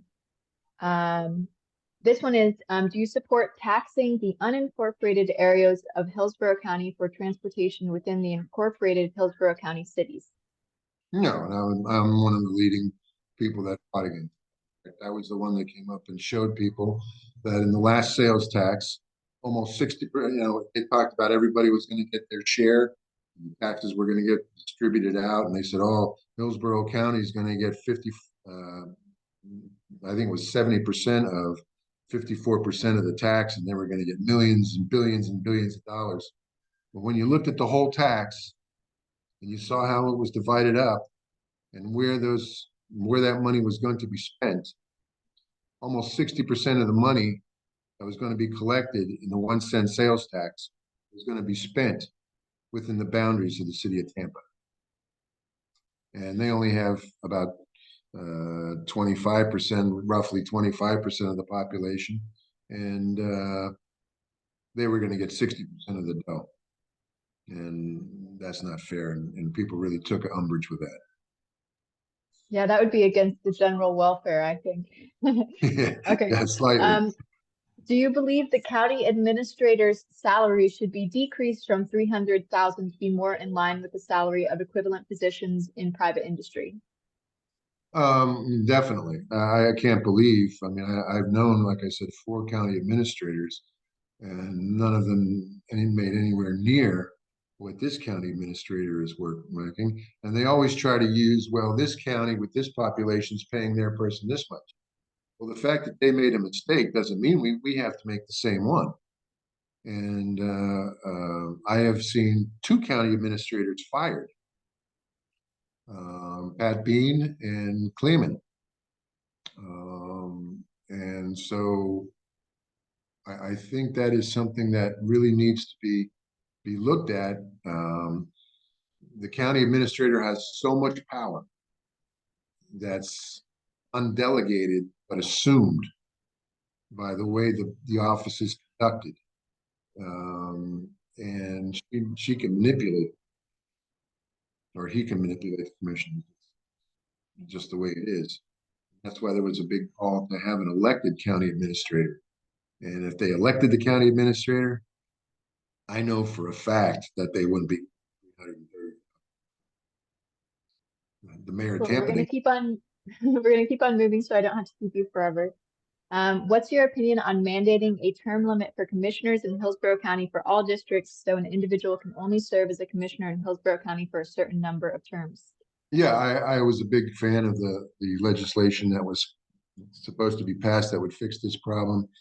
It's 8 years and you're out. You can't jump around. You can't. I mean, Ken Hagan's been there for 22 years. I actually ran against Ken Hagan the first time he ran, and he's used every legal loophole there is. And those loopholes were going to be closed by the legislation up in the state, but they let it die on the vine. And they need to address that in the county charter. But remember, the county charter, unless you have people collecting those ballot questions like they did for y'all for transportation, you're going to have people who are voting themselves out of office. I'm afraid human nature being what it is, that's pretty. Being one of the elder commissioners, if elected, I would definitely make that one of my supreme things to do and eliminate all those.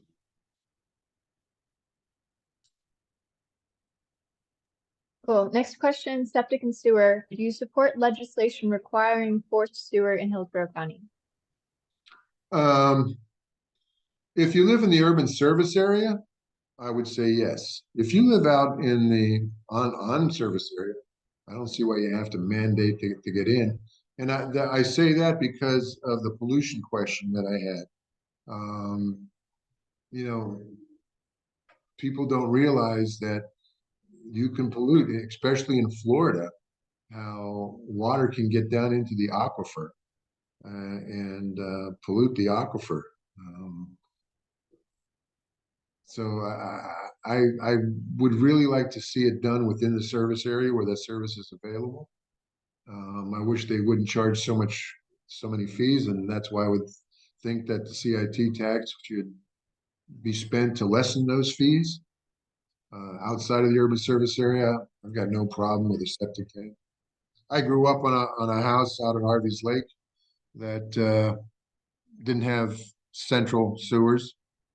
I grew up there my whole life. But people being what they are, they sometimes ran their because their septic tanks would overflow, they would run the lines into the sewers, into the lake. So whenever they flush the toilet, it just go right into the lake. And so they got money to put sewers all around the lake, and you had to pay to hook up. The lake hasn't had that problem since. No algae blooms, no sewage. People were getting sick from it. So there's a reason that's there, and it's not always just we want you to conform. Yeah, I definitely have some of those like thoughts about the septic versus non and everything too. I'm not a big fan of toilet to tap either. That's a bunch of BS. I don't know how you guys feel. If they were going to do anything that actually reintroduced that water into, or in that toilet water into the drinking water again, they would have to make sure that they could get all of the people's medications out of it, because yeah. that's the number one reason. Yeah, that's the number one reason why using human waste for compost is actually not a good idea, which is something that the Hillsborough County actually does, because all of people's medication is still in those solid wastes. And when you put it on the plants, they can actually be uptaken by the plants and then consumed by people. Right. And so most people don't actually know that. It's amazing how people are becoming such polluting things, just walking around and doing their normal bodily functions, that we're becoming these giant polluters. And it's kind of weird, but Yeah, it's that, very common all across the world, honestly. Wherever you have a large population center, it's always an issue.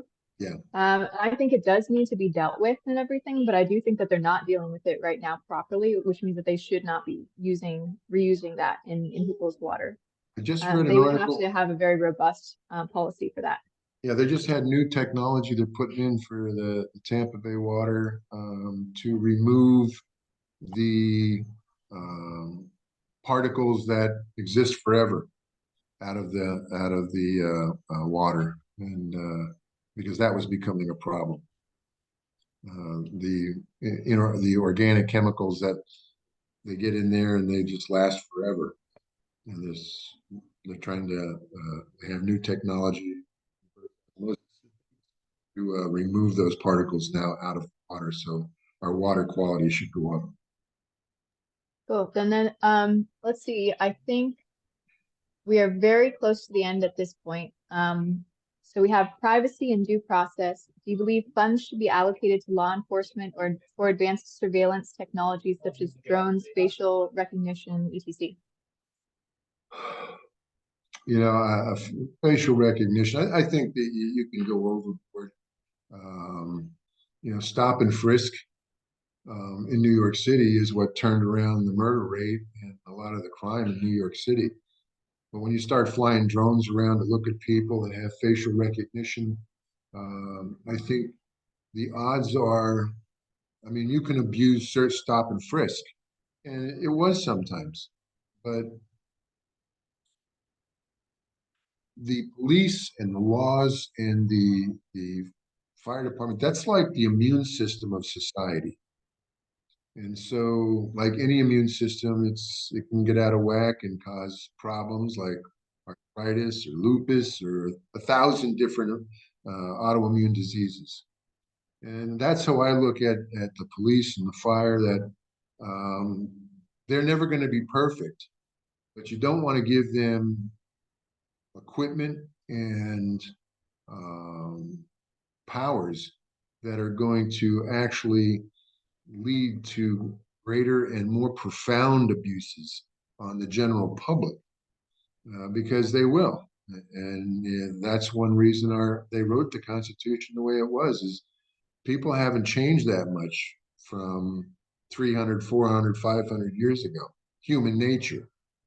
And when human nature gets these powers of surveillance and these powers of police powers, they can be abused to a great extent. Cool. And then consistent with constitutional principles, what's your opinion on using drones and other advanced surveillance technologies without a warrant?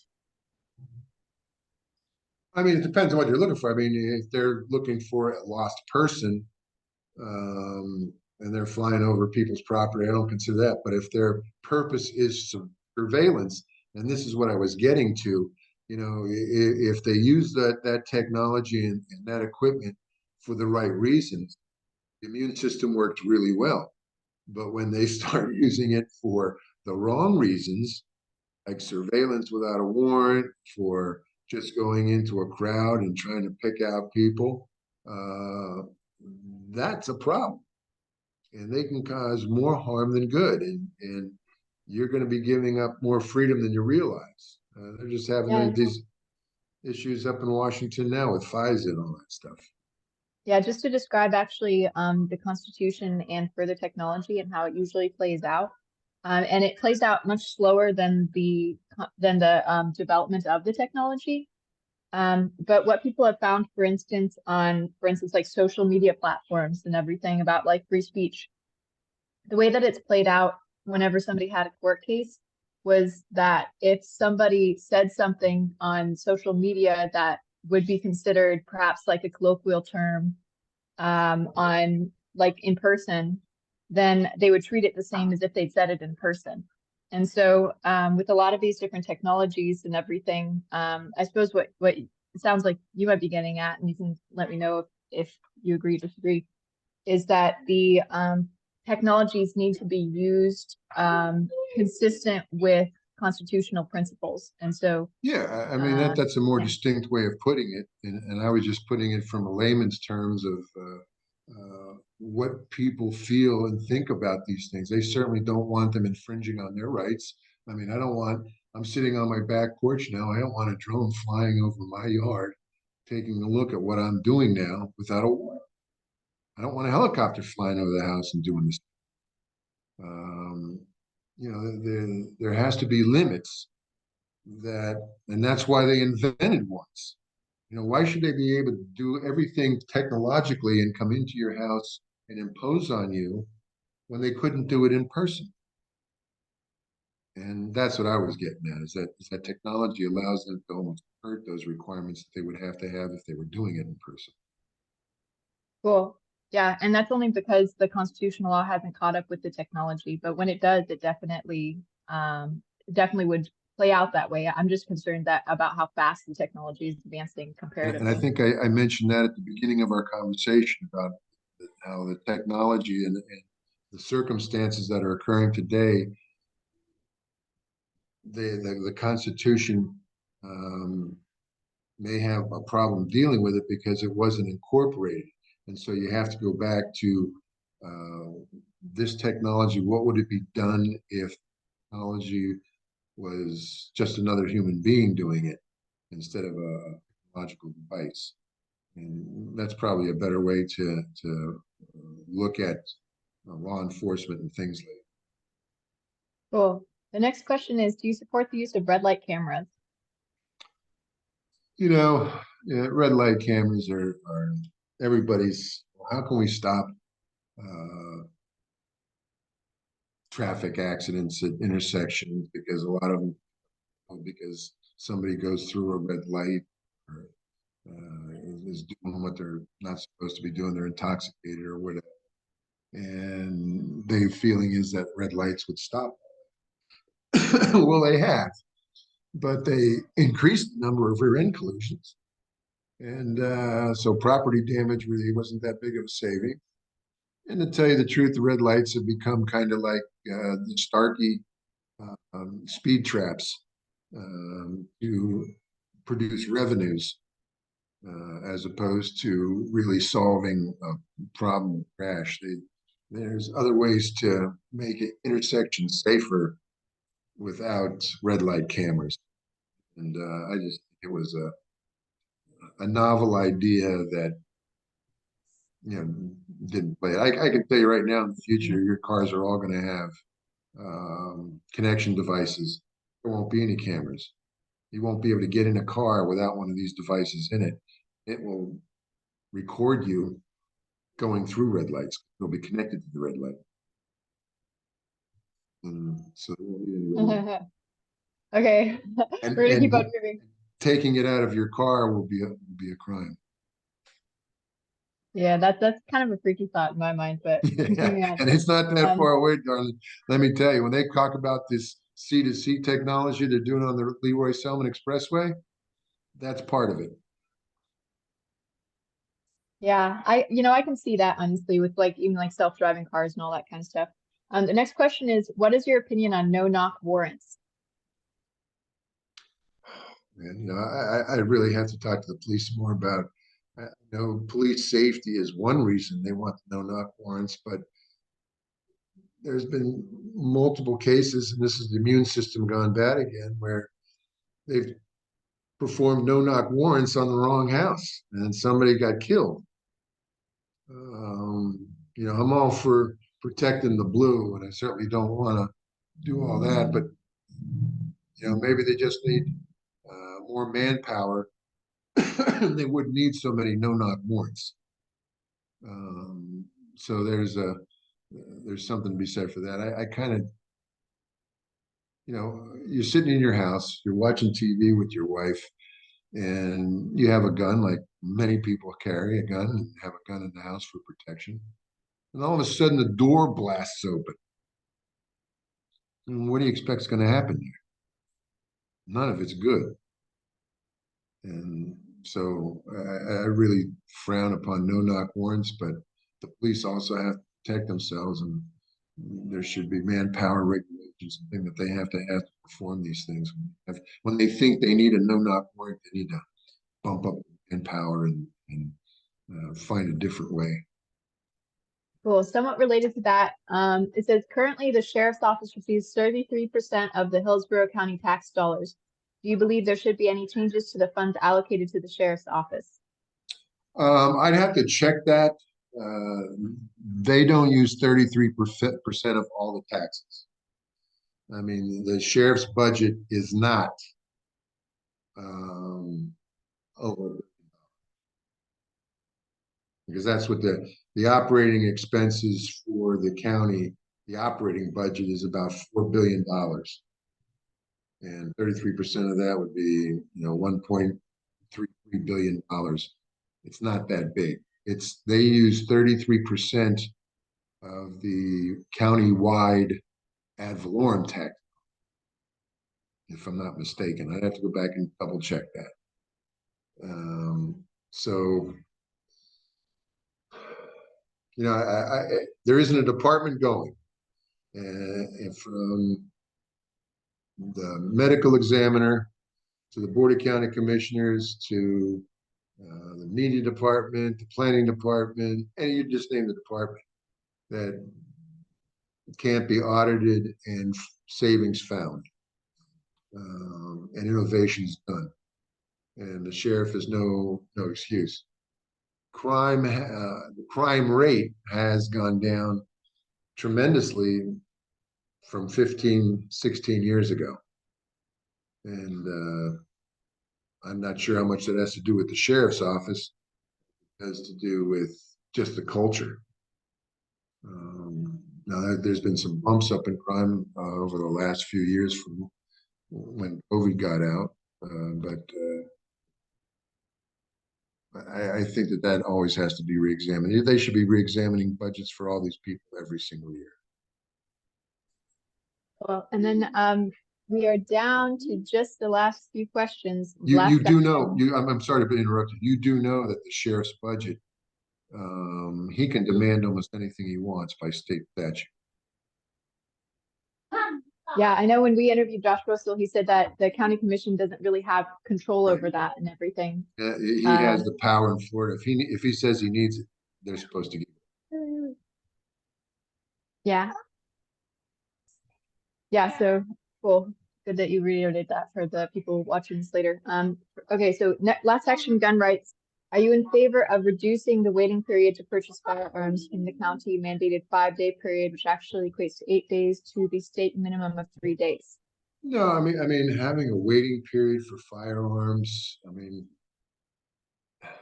I'm a member of the NRA, and so I don't believe they do, but I think we don't want crazy people buying firearms.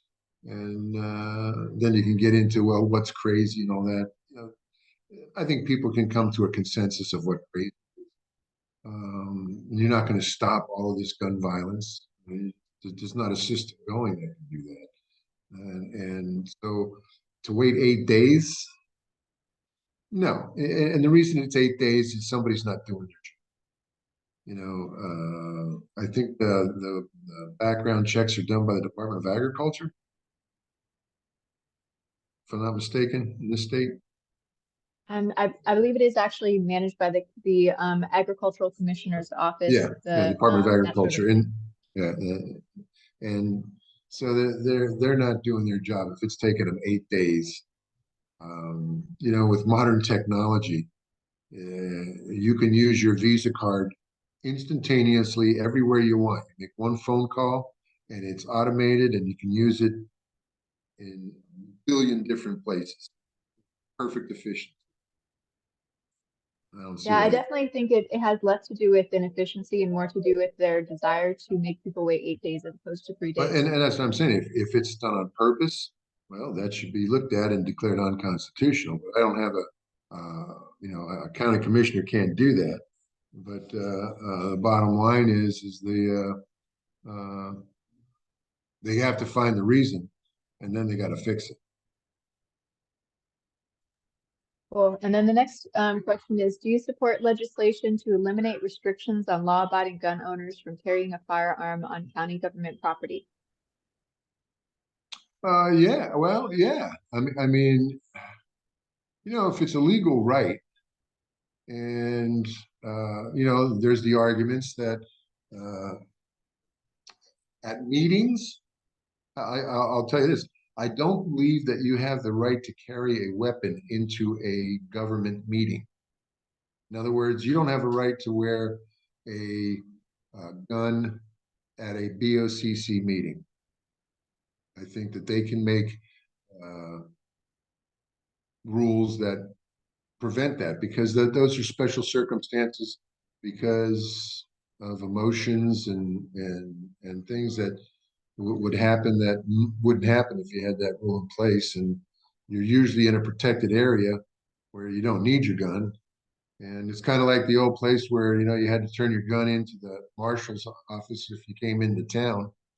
But walking in a park, I don't see why you can't carry a weapon going to Lettuce Lake Park or walking through Flatwoods Park or any other park. You can get assaulted there just as easy as you can walking down the street in front of your house.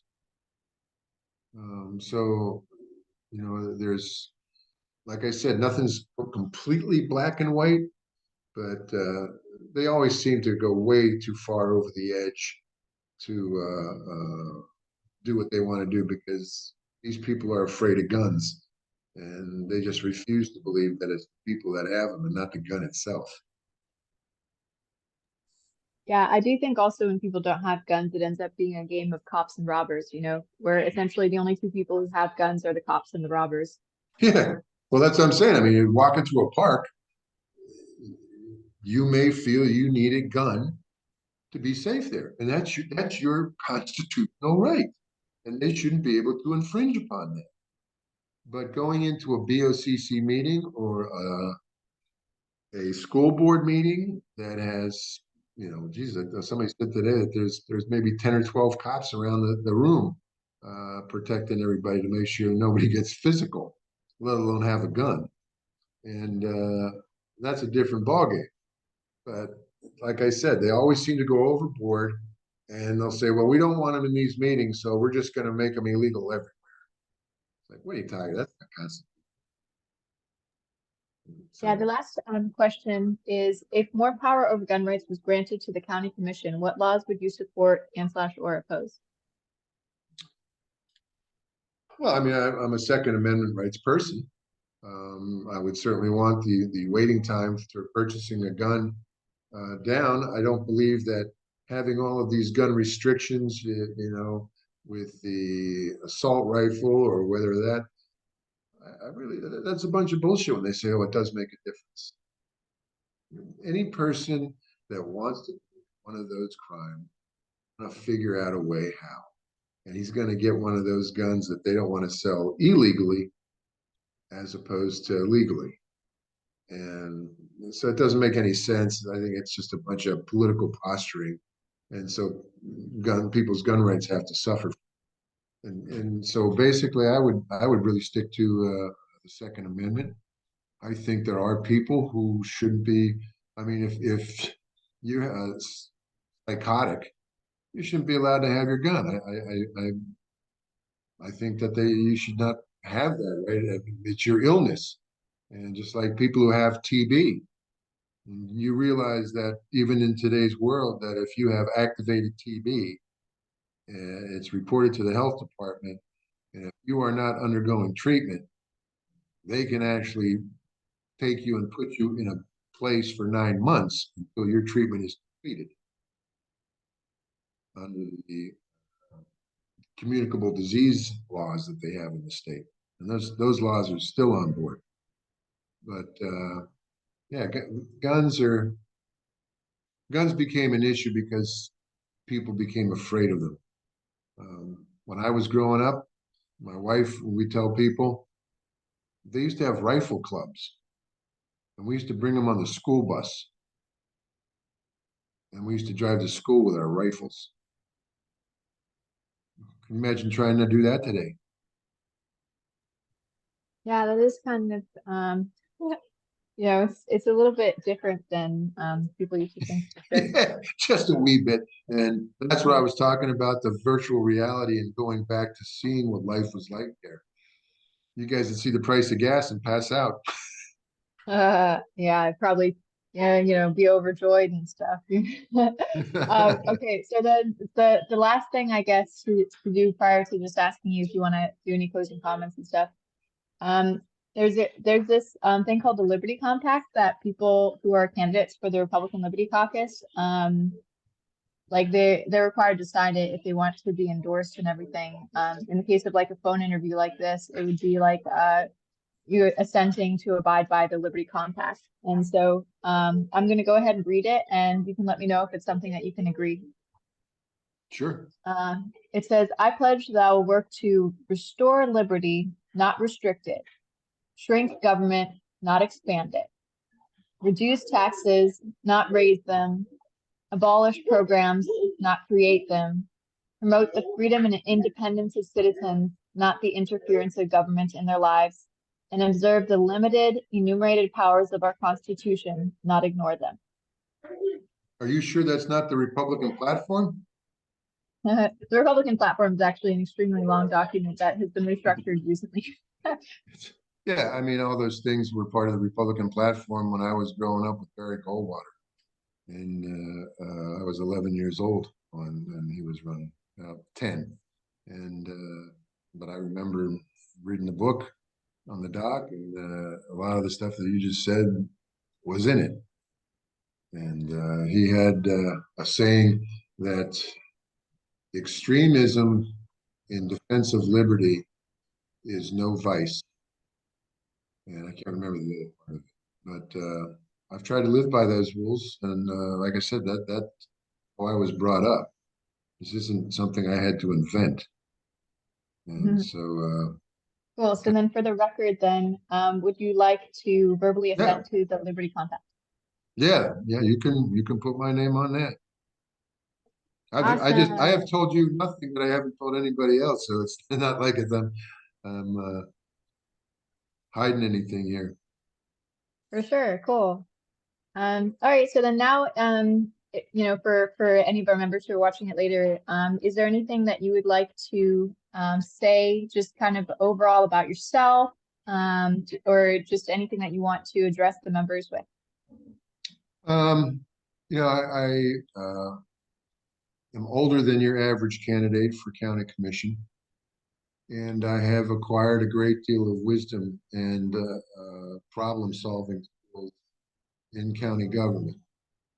And I would like to have the confidence of the people by voting for me in the primary and the general election, so that I can apply those principles that gets recited and use my problem-solving skills and my wisdom to accomplish what is stated in that plan. And that's the only reason I'm running, is to feel basically we have to find a better way. I know a better way, and a better way leads to government, lower taxes, and more. And I think that would basically sum up my whole campaign. Awesome. Thank you so much for answering that really long survey with me. And Now you know why I didn't we're going to fill it get out. back. It's like, holy smokes, I can get hand cramps. Yeah, we're going to shorten it. We just haven't shortened it yet. I'm sorry to say it's gotten longer, and then we just need You to know make what you it should shorter the do? next time. You should have local official questionnaire. You can even customize it to city and county, and then you ought to have state representative questionnaire, a federal questionnaire. It would shorten it up Yes, we considerably. definitely. Well, we definitely actually already do have that. The Republican Liberty Caucus has the Republican Liberty Caucus Oh, of okay. Florida has Yeah. the state. We have the local and stuff, and we have like the overall survey that's like the local one for ones that haven't been customized, and then we have extra questions for the customized ones.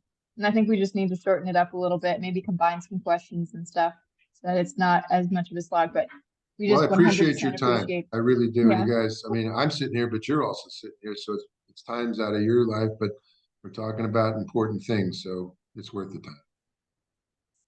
Thank you. I agree. And like I said, I appreciate you answering all the questions, and it's been a delight to just chat with you about all this stuff. All right, thank you very much. If you have any further questions, you can call me anytime. Thank you. Awesome. All righty, bye-bye. All right.